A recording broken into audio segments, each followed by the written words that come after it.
বাইরে যখন প্রচুর বৃষ্টি থাকে আর এই বৃষ্টির মধ্যে গরম গরম আলুর চপ, গরম গরম পেঁয়াজু ভাজা কার কার খেতে ইচ্ছা করে। আমার তো খুবই ইচ্ছে করে এরকম ভাজা পোড়া খেতে।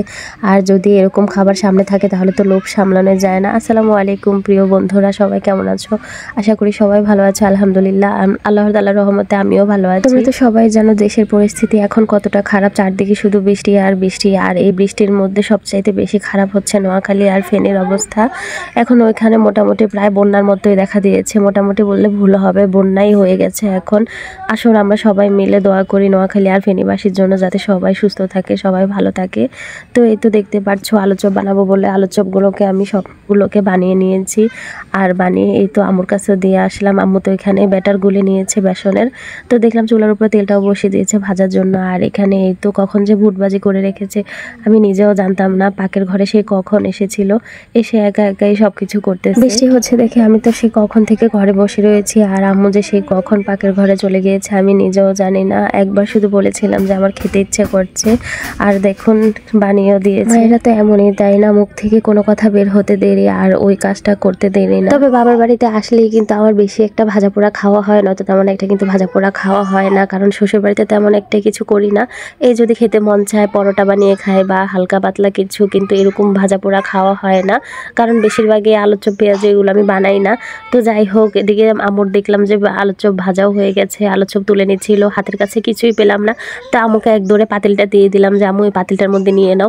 এদিকে ঘরের ভিতরে যাচ্ছি আর এই দেখো বৃষ্টি তো টুপ টুপ করে পড়ছে, থামার কোনো নাম নেই। চারপাশটা দেখো কেমন কাদা কাদা হয়ে আছে। আর এই কাদার ভিতর কি বাইরে যেতে ইচ্ছে করে বলো? একটুকু তো বাইরে যেতে পারছি না, মনটাও ভালো নেই। আজ কয়েকদিন যাবত এইভাবে ঘরের ভিতর বসে রয়েছি। তবে যাই হোক, বৃষ্টির ভিতরে কিন্তু ভালোই লাগে, কারণ এইভাবে সব কিছু খাবার খাওয়া যায়। তো দেখতে পাচ্ছ আলু চপগুলো এনে আমি এই তো ছোট্ট একটা প্লেটে নিয়ে নিলাম। এখানে ছেলে মেয়েকে দিব বলে ওরা তো সেই কখন পড়তে বসে গেছে। আর এই তো ছেলেটা তো পড়তে বসে বারবার ক্ষুধা লাগছে বলে কান্না করছে। তাই আলু চপ হওয়ার সর্বপ্রথমে কিন্তু ছেলেকে দিয়ে আসলাম, ও তো বসে খাচ্ছিল। আর পেছন দিয়ে পাখির ঘরে এসে দেখি যে আলু চপ ভাজাও শেষ, আর এখন পেঁয়াজও ভাজতেছে আমার আম্মু দাঁড়িয়ে দাঁড়িয়ে। তো দেখো মায়েরা কত কষ্ট করে তার সন্তানদের জন্য, সন্তানরা যা খেতে যায় তাই কিন্তু মা করে খাওয়ায়, কিন্তু আমরা মায়ের কতটুকু দায়িত্ব পালন করি বলো? যে বাড়িতে আসি মা তো তেমন একটা কাজ করতে দিতে চায়ও না, তেমন একটা কাজ করিও না, সবকিছু নিজে একা একা সামলে নেয় দুই হাতে, মনে হয় একদম ম্যাজিকের মতো করে ফেলে সবকিছু। আসলে মায়েরা হয়তো বা জাদু জানে, তাই না? এই তো দেখো তোমাদের সাথে কথা বলতে বলতে কিন্তু পেঁয়াজুগুলো ভাজা হয়ে গেছে। গরম গরম পেঁয়াজু খাচ্ছি সবাই মিলে। কেন জানি পেঁয়াজু আলুর চপ এগুলো আমার কাছে মুড়ি মাখা ছাড়াই এভাবে খেতে ভালো লাগে, তাই এভাবেই খাচ্ছিলাম। এদিকে ছোটো মেয়েটাও পেঁয়াজও একটা হাতে নিয়ে বসেছে। আর এদিকে দেখো আগের দিন রাত্রেবেলা কিন্তু আলুর চপ পেঁয়াজু খেয়ে পেট ভরিয়ে ফেলছি, তাই পরদিন সকালবেলায় আর রুটি বানালো না, পরোটা বানালো না। এদিকে বুটবাজি করে রেখেছিল, আমরা তো খাইনি, ফ্রিজে রেখে দিয়েছিল। আর ফ্রিজ থেকে বের করে এই তো আম্মু গরম করে নিয়েছে আজকে মুড়ি মাখাবে বলে।